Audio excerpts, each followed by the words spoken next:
Former Secretary of State Condoleezza Rice delivered a powerful response to Sunny Hostin during a live show, leaving her stunned and speechless. This was nothing like the usual discussions on The View. Despite Sunny's repeated interruptions, Condoleezza shut her down with sharp, compelling arguments and clever moves. I'm going to tell you, I live in California, not Washington, D.C. And the American people do have other concerns that we ought to be thinking about and talking about. Respectfully, and Madam so, Secretary, I think let me finish now, Sunny. Former Secretary of State Condoleezza Rice fiercely confronted Sunny Hostin during a live show, leaving her visibly shaken and silent. The exchange was far from the typical debates seen on The View.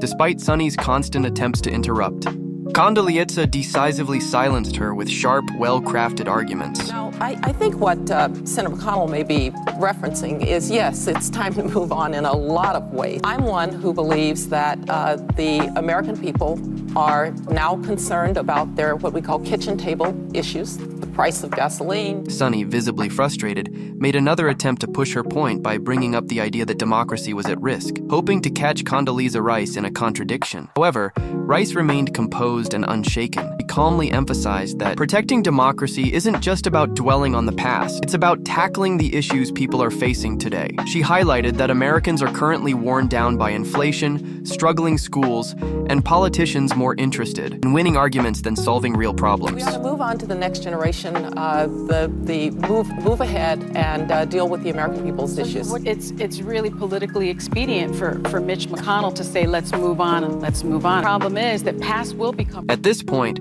Sunny was visibly irritated, frustrated by her inability to get the soundbite she was aiming for. Condoleezza, however, remained the picture of calm and composure. She wasn't dismissing the importance of history, but simply refusing to let it be used as a distraction from pressing current issues. The more Condoleezza calmly articulated her points, the clearer it became that Sunny was losing control of the conversation. I also know that as a government and as a country, we've got to be concerned about the things that are making life hard for Americans and hard for American families. The tension was palpable as Condoleezza effortlessly shut down Sunny's attempts to steer the conversation. She presented a clear and compelling argument about the importance of parental involvement in education, emphasizing that parents should have a say in what their children are being taught, particularly when it comes to values like personal responsibility and respect for others. However, Sunny wasn't pleased with this stance. She quickly resorted to familiar criticisms, suggesting that Condoleezza's approach overlooked the complexities of today's educational challenges. First of all, parents ought to be involved in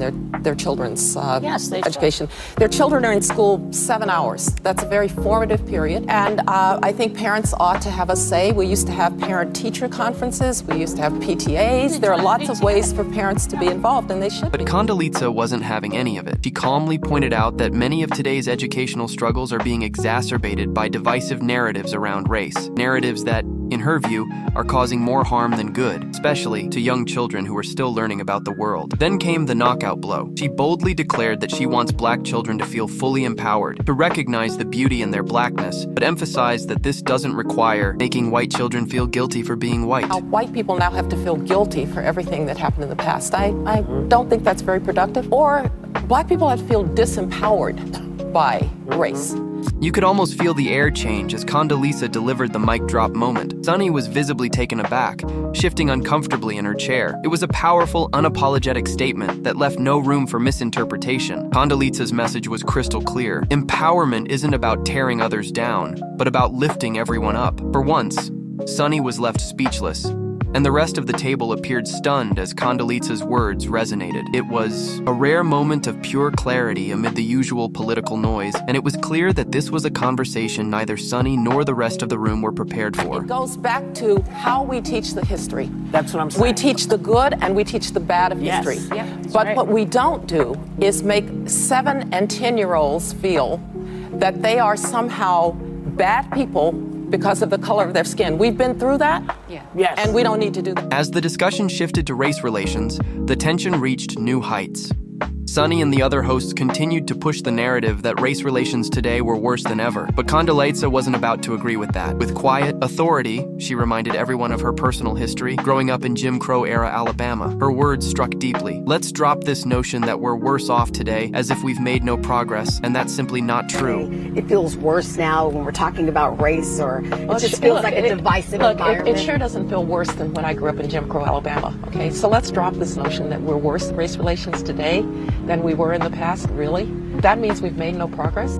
The impact of that statement was undeniable. Sunny's face said it all. She was visibly flustered, her arguments crumbling in the face of Condoleezza's lived experiences and fact-based approach. It was as if Sunny had been trying to sell a narrative, but Condoleezza's history and calm delivery dismantled it in seconds. This wasn't just a debate, it was a reality check. Condoleezza reminded everyone that, while there's still work to be done, it's crucial to recognize the progress that has already been made. Her words resonated with viewers at home, offering a sharp contrast to the constant narrative of division. People who say, you know what, it's top down. It starts with the president. It starts with the words that he speaks. Come on, all right? I would be the first to say we need to watch our language about race. We need to watch that we don't use dog whistles to people who... But the real tipping point came when Condoleezza spoke directly to the heart of what Americans are facing today. She expressed the deep frustrations of the American people, stating that they are tired of being told what to think. We need empathy, not division, she declared. It was a powerful moment. And interestingly, this same sentiment was echoed by Eric Adams on the same episode of The View. We've reached a point in this country where we no longer want to engage in conversation. These were the moments Sunny couldn't ignore. Let's refocus on Condoleezza, who wasn't just addressing her co-hosts. She was speaking to the audience, laying out the issues that truly matter, the ones that affect everyone. Frustrated, Sunny couldn't help herself and interrupted once again, raising her voice in a last-ditch effort to keep the conversation centered on her perspective. But Condoleezza remained unshaken. Calmly, she reiterated that the real issues, the ones people truly care about, even under Biden's watch, are the kitchen table concerns, inflation, the border crisis, and the skyrocketing cost of living. My parents never thought I was going to grow up in a world without prejudice, but they also told me that's somebody else's problem, not yours. You're going to overcome it, and you are going to be anything you want to be. And that's the message that I think we ought to be sending to kids. The applause that followed was deafening. It was clear who had won that round. Sunny's attempts to steer the conversation and dominate the narrative had completely backfired. Condoleezza's composed, fact-driven responses didn't just shut down the criticism, they earned her the audience's approval. Sensing the tension and Sunny's defeat, Whoopi quickly tried to change the subject, but the moment had already passed. Courageous, intelligent, beautiful, you can name it. That's why they hate them. That's why they can't stand them. Their feelings be hurt. They want to cry. They cry themselves to sleep at night. They losing their mind. Sunny's frustration was evident, but Condoleezza had done what she does best, made her case with poise, leaving her critics scrambling. What a moment, what a performance. But let's not forget, this was the first time the View panel had been schooled on race by their guest. Say that again. So a lot of people equate colorblindness to I don't see race, or to pretending not to see race. I think that's a big mistake. We all see race, right? And we're all capable of being racially biased, so we should all be self-aware to that. Just like Condoleezza, Coleman Hughes walked onto The View knowing exactly what kind of reception he was in for. His book, The End of Race Politics, Arguments for a Colorblind America, directly challenges the kind of rhetoric that fuels the show's daily discussions. With Whoopi Goldberg, Joy Behar, and Sunny Hostin sitting across from him, it was clear this wasn't going to be a friendly exchange. Coleman later accepted that he didn't know what kind of confrontation he was walking into, but his response was quick and sharp, like a rapid-fire round. The reason I wrote this book is because in the past 10 years, it has become very popular to, in the name of anti-racism, teach a kind of philosophy to our children and in general that says your race is everything, right? And I think that is the wrong way to fight racism, and that's why I wrote this. From the start, Coleman stayed composed, prepared to defend his argument that race should no longer be the defining factor in how America operates. But the hosts weren't having it. Whoopi jumped in first, questioning whether a colorblind society was even possible. She framed it as an unrealistic ideal, arguing that race is too deeply ingrained in American history to simply move past. appointing of very specific racial things, like women couldn't get into colleges. If you were a black person, there were a lot of colleges wouldn't accept you. Trying to equal. Coleman remained unfazed, calmly explaining that being colorblind doesn't mean ignoring race. Rather, it's about not allowing it to control policies, opportunities, or personal relationships. He emphasized that America has made significant strides in race relations and that continuing to categorize people by skin color only perpetuates the problem instead of addressing it. However, before he could finish, Joy Behar cut him off, asserting that the colorblind approach was merely a way to dismiss the reality of systemic racism. How do you explain the inequalities that still exist? She challenged, her tone full of doubt.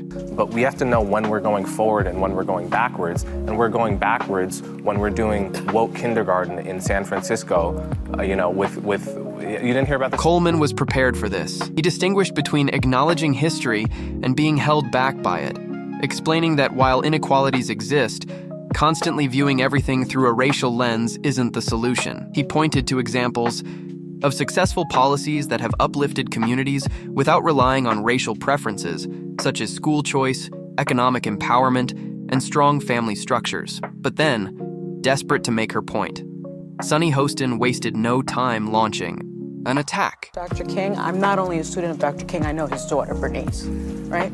So I'm going to get to my question. Go ahead, go right ahead. I think the premise is fundamentally flawed. You claim that color blindness was the goal of the civil rights movement. Sunny Hostin came prepared with carefully selected quotes, thinking she had Coleman Hughes cornered, but he was more than ready. Instead of scrambling, he calmly referenced the paragraphs that followed the very quotes she had cherry-picked, dismantling her argument in real time. Caught off guard, Sunny quickly pivoted, no longer standing by her criticism that Coleman was a right-wing puppet. Instead, she framed it as something others had said, but Coleman didn't let it slide. He directly called out the baselessness of the claim, demanding evidence. I don't think there's any evidence I've been co-opted by anyone, and I think that that's an ad hominem tactic people use to not address really the important conversations we're having here. And I think it's better, and it would be better for everyone if we stuck to the topic. Sunny immediately backtracked, but Coleman wasn't about to play that game. He refused to be dragged into a debate over selective interpretations of his work. With a masterful response, he shut it down, making it clear that if Sunny or the audience wanted to understand his views, they could read the book for themselves. Simple, direct, and completely unshaken.